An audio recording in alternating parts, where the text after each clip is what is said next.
What's up out there? We are back with some more Path of Exile, and today I decided to migrate all of my SSF characters and everything, just click the migrate all button right on over to standard. I got the idea from Reddit, oddly enough. I was scrolling through there and I saw some people talking about migrating their characters over. It basically resets your SSF side, and the big reason that I did it is I just could not get this Putrid Cloister to drop. I don't know how many of the museum or silo or foundry maps that I ran, because on museum, you can get not museum, which one was that? Silo. Silo, you could get the professor, and whichever one down here was the other one, the foundry. Yeah, foundry. You could get the professor down there on that as well, which is 4 div cards. I ran a bunch of silos. Actually, I ran a bunch of foundries yesterday. The last 2 or 3 days, I've been doing nothing but trying to get this. I've been running Kirok missions. I had my Atlas tree set up for scouting reports and everything. I could not get that map to drop. I did chance orbs. I did like everything I possibly could to make that map drop, and it wouldn't. I bought the season pass and I wanted to get that completed, and I thought, you know what? It actually probably isn't a bad idea, although I've got a bunch of uniques that I'd like to have had on my SSF side. It doesn't matter. What I'm thinking though, I'll continue playing the league on this side, and then when I'm ever ready to do league testing for the next league that comes up here in a few months, I'll have SSF washed and clean and ready to go. But I wanted to get that map done, so it's taken care of, and I moved over here. And first thing I did is went and bought 4 of those div cards for like, I don't know, 6 or 10C or whatever it was off of Faustus here. Super easy, map done, season pass done, everything's over with. So that's taken care of. And the other thing that I did was, because now I have the currency exchange, I went ahead and 6th linked this axe. So that's the only changes that I've made since I moved to Trade League. Everything else I did prior to this, which I'm very, very proud of, very pleased with. I've got some Maven invitations banked up, and when you complete the season pass, you get another Maven invitation out of it, I guess. So I got like 2 Maven invitations ready to go, working on another 3rd one.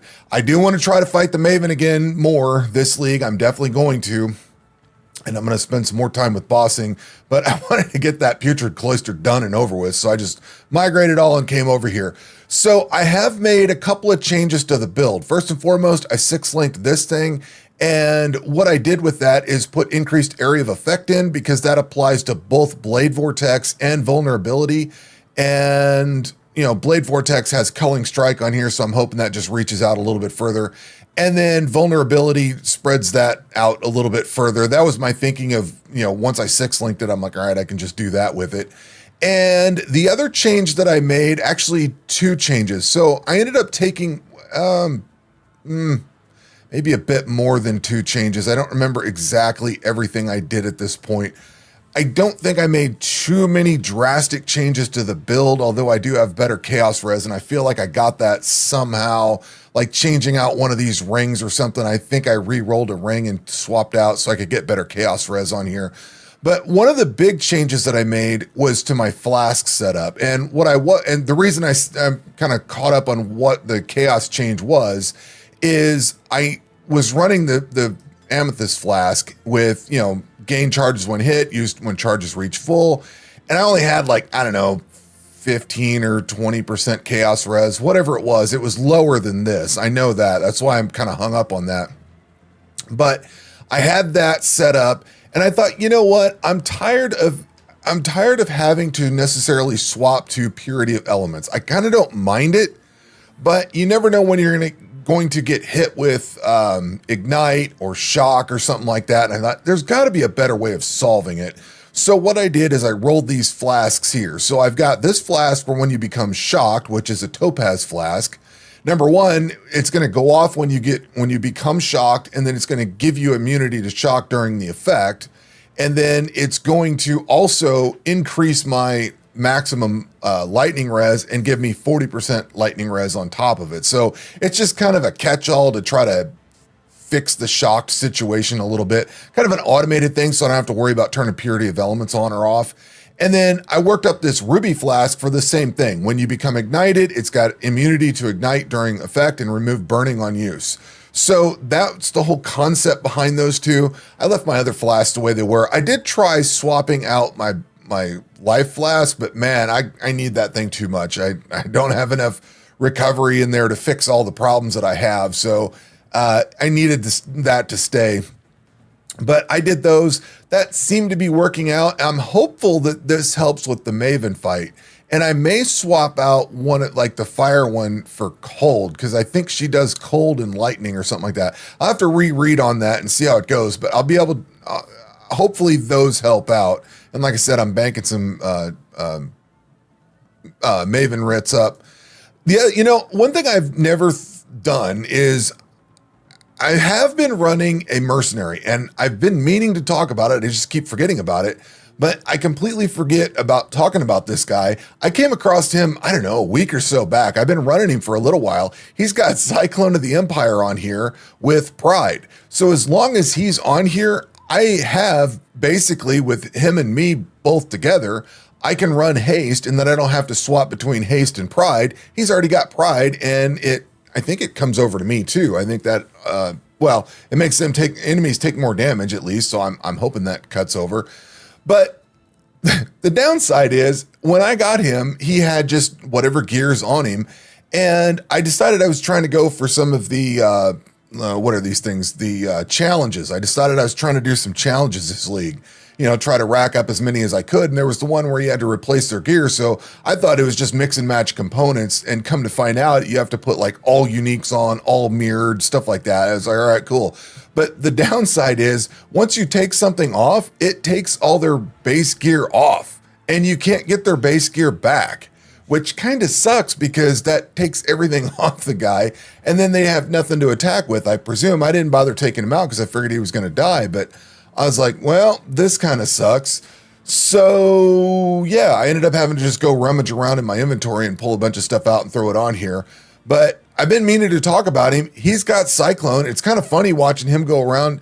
He's died on me like once with the old gear. I don't think he's died yet with the new gear. And I've been running a little bit with him since, but it's kind of great because he's been just demolishing things. I've not had him die at all. Now, that's not running any of the really high-end content necessarily, like the bossing that I was doing, because I think I did a lot of the bossing by myself. And I don't remember if this was the mercenary I used when I made my initial attempts at the higher-end bossing. But regardless, that's the guy that I'm using. Been meaning to show him off. And that's kind of about all I have for this point. Oh, I went back. I was trying to do some vendor recipes, for the challenges and everything. And I went back to Act 1. There was some quest that I hadn't turned in, and it doesn't show up on the passive thing, and it's some Act 1 quest you turned into Balin,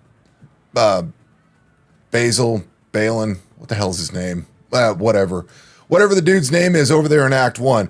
I don't know what it was, but there was something that did not show up when you do /passives, and you turned it in, and it gives you a passive point. So I ended up putting that point over here into 3% damage per endurance, frenzy, or power charge. So we should get a little bit, 12% more damage or something like that.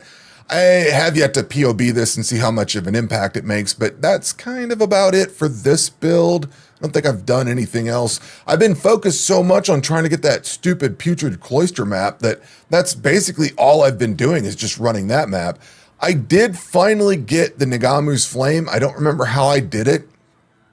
I gambled on something.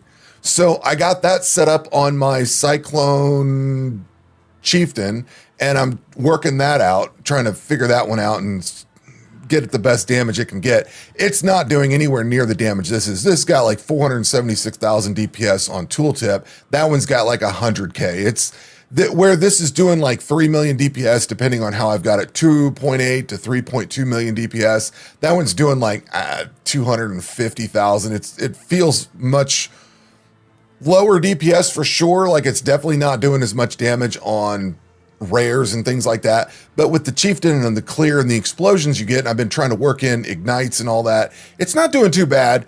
It's what I wanted to use for my clearing build. This build, what I have here with this this Cyclone Berserker is just far excels. That's more of a tinker build that I'm just kind of messing around with. But I did finally get the Nagamu's Flame, and I don't remember how I gambled for it, whether it was a div card or what it was. It was in SSF back when I was still over there, but I rolled it and I was like, finally got that. So at any rate, I am moved over into Standard League. I am going to continue on with my league the way it is. You know, I'm just going to keep pushing forward and trying to do boss fights. I just wanted to get that one map out of the way, get the season pass done with. And like I said, that also frees up SSF for whenever I want to do some league testing or whatever else comes up. But anyway, just a quick video today. That's going to do it for this one. We will catch you on the next one. Take care.